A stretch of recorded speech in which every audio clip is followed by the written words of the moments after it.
গোপন সংবাদের ভিত্তিতে কৈলাসহর থানার পুলিশ দুজন রোহিঙ্গা নাগরিককে আটক করেছে। ওসি সুকান্ত সেন চৌধুরী জানান, বৃহস্পতিবার বাংলাদেশ থেকে দুজন রোহিঙ্গা নাগরিক অবৈধভাবে ভারতে বাংলাদেশের আন্তর্জাতিক সীমান্ত পার হয়ে কৈলাসহরে আসার পর তারা কৈলাসহর থেকে বহিরাজ্যে যাবার জন্য একটি অটোতে উঠেছিল। অটো দিয়ে ধর্মনগরের উদ্দেশ্যে রওনা দেবার সময় কৈলাসহর শহরের কলেজের পাশে পুলিশ অটো গাড়িটিকে দাঁড় করিয়ে তল্লাশি করে তাদের পুলিশ আটক করে। অবৈধভাবে বাংলাদেশ থেকে আসার ফলে কৈলাসহর থানার পুলিশ দুজন রোহিঙ্গা নাগরিকের বিরুদ্ধে পাসপোর্ট অ্যাক্টে একটি মামলা করে।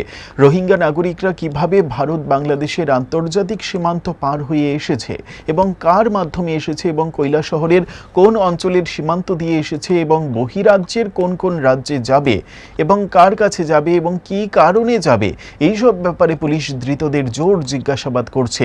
ধৃতদের কৈলাসহর আদালতে প্রেরণ করা হবে বলেও জানান ওসি।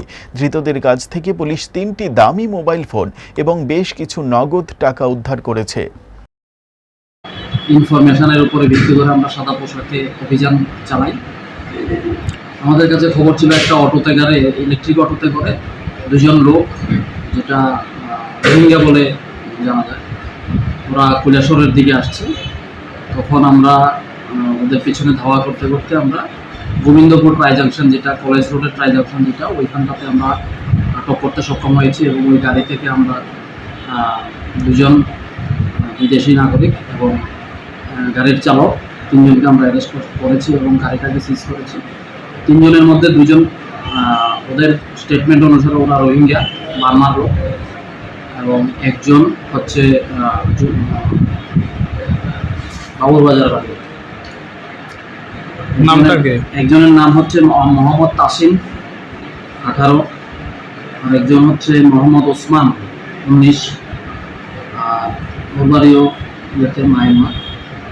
আর বাবুরবাজারের যে লোকটা, ওর নাম হচ্ছে আমিনুল হক। বয়স কত? ওর বয়স 26। পরে ওটাকে আটক করেছেন ইলেকট্রনিক অটোকে। জুড়ে থাকে বাঁধন আপনার চেয়েও আপন,